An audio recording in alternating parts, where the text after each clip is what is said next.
भाजप महायुतीच्या मंत्रिमंडळामध्ये नांदेड जिल्ह्याने 9च्या 9 जागा निवडून दिलेल्या असतानाही एकाही आमदाराचा त्या ठिकाणी मंत्रिमंडळामध्ये सहभाग घेण्यात आलेला नाहीये। हा नांदेडच्या जनतेचा खऱ्या अर्थानं अपमान आहे।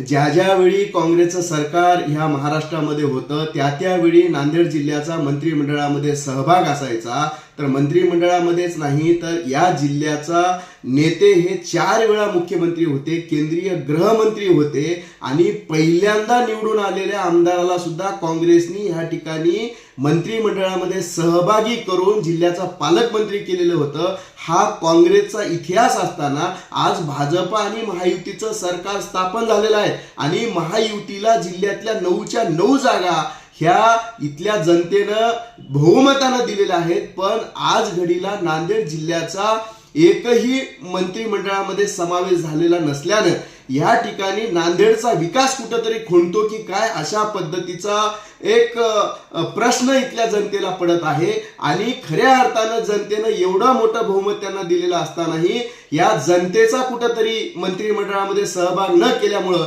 जनतेचा अपमान ह्या ठिकाणी होतोय। म्हणून येणाऱ्या कालावधीमध्ये नांदेडच्या जनतेने कुठेतरी विचार करण्याची वेळ ह्या ठिकाणी आलेली आहे असं मला ह्या ठिकाणी वाटतं।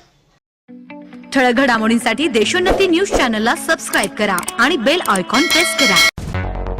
मुंबई, पुणे, नागपूर, मराठवाडा असो का विदर्भ, राजकीय, सामाजिक, शैक्षणिक क्षेत्र असो का क्रीडा, सर्वच घडामोडीचे विश्लेषण पाहायला विसरू नका।